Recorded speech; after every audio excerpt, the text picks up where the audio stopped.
Hi, Larry. Hey, Graham.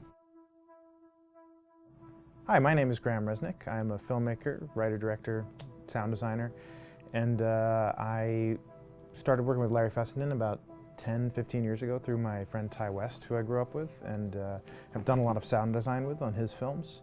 And he was producing Ty's films at the time, and Ty introduced me to Larry. Larry produced my first feature, and we've written together on several projects. My name is Larry Fessenden. I'm a filmmaker. I run Glass Eye Pix, which is an independent production company out of New York. We make indie movies, a lot of scary movies as well. I got a call to audition to write this video game.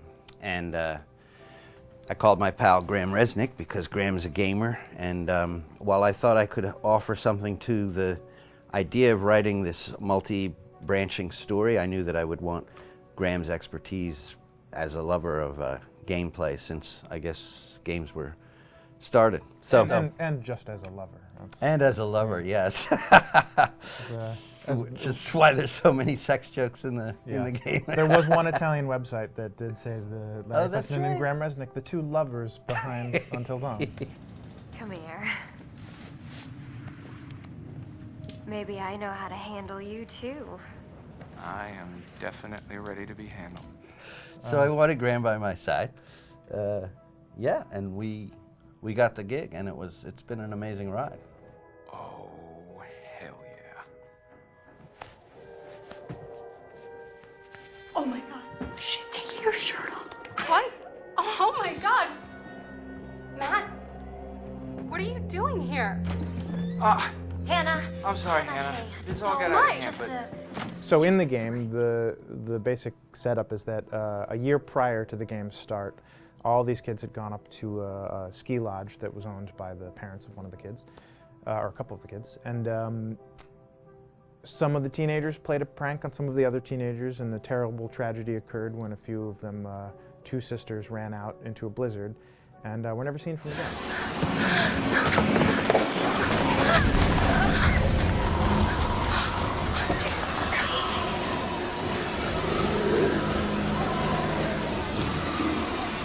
And so now, a year later, this is kind of torn apart, this group of friends. They've gone through some trials and tribulations in the past year. The brother of the two girls has had a lot of psychological issues, and to kind of help him cope and help them all get over it, they all returned to the lodge a year later, back up on the mountain.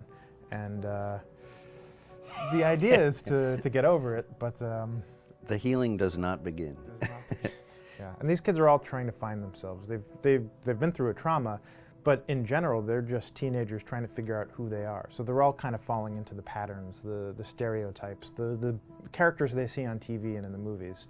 I think we were very interested in taking genre tropes and kind of making them sort of refresh them.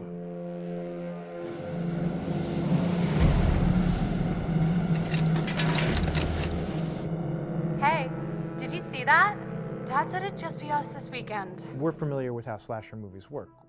Most people have seen some horror movies, and we have established notions and preconceptions about the roles of the players in horror movies and how they talk and how they get killed and how they have sex. And to bring you into the game that way and then subvert a lot of those expectations was kind of our goal. They're haunted by some incident that happened in their past, which I think you pretty much figure out that that's going to have a role in their interaction. Yeah, so I think what was fun was we take some sort of stock characters and we try to give them some shape, but at least at the beginning they're recognizable in the way of groups of friends. There's, the jock and the bitchy girl and the rivalries between everyone. And oh my gosh. And really fun characters too. Like we just had so much fun living in the minds of these characters through writing the script. what do you think? Jesus! It was fun. I think we were looking to get that kind of banter that you see both in movies, but also that you absolutely have with friends, and sort of those inside jokes. And of course, as writers and as friends ourselves, we sort of developed little tracks, and we try to give the characters that kind of vibe.